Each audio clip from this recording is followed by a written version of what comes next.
membahas masalah ini. Apakah ceramah, apakah bacaan Al-Quran?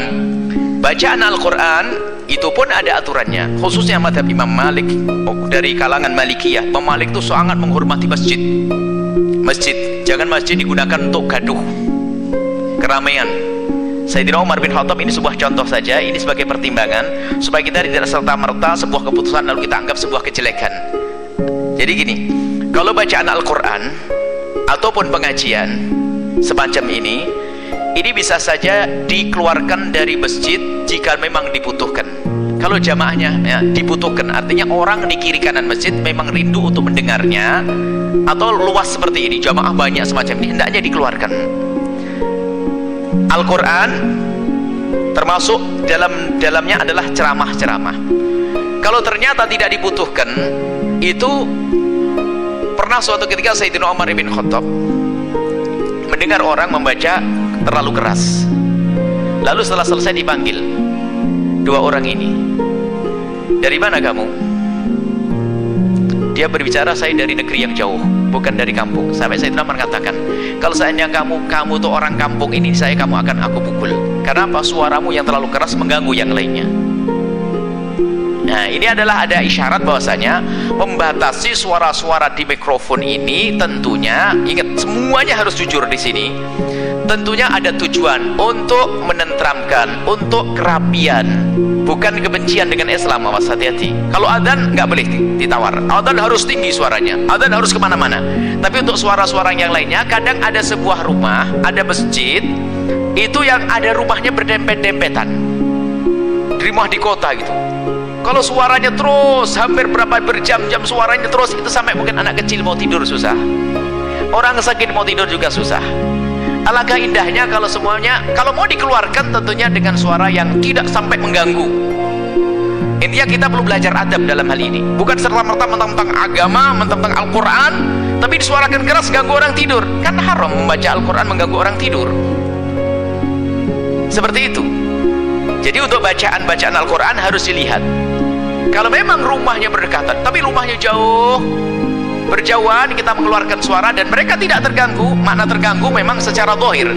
Kalau secara zahir terganggu itu suaranya juga terlalu. Misalnya suatu ketika ada seorang mengadu kepada kami dan serius, dia punya rumah itu pas rumahnya kecil, sudah sepuh orangnya, kebetulan beliau dalam, mohon maaf, dalam keadaan buta.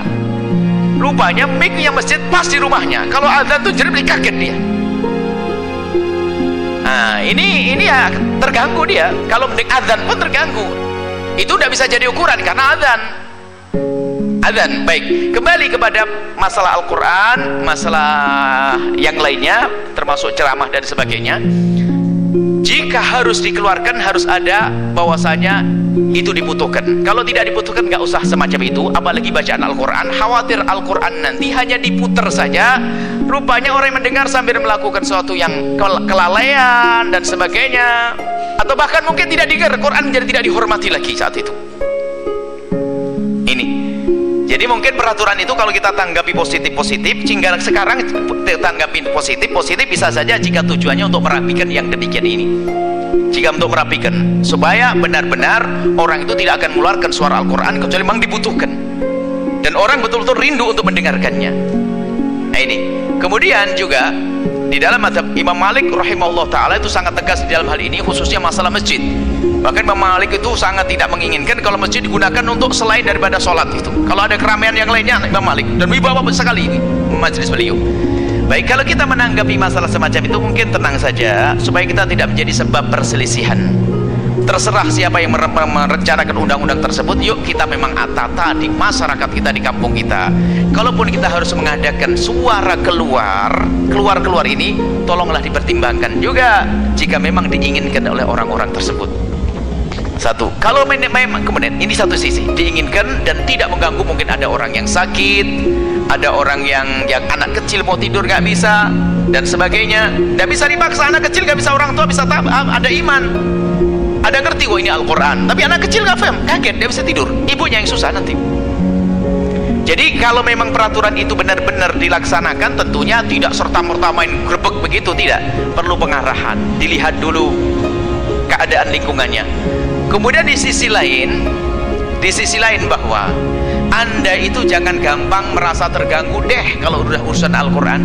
Al-Quran dikumandangkan kok terganggu, terus iman Anda itu di mana gitu loh. Sisi lain, Anda mendengar Al-Quran kok terganggu. Kenapa harus terganggu? Ceramah kok terganggu, kenapa terganggu?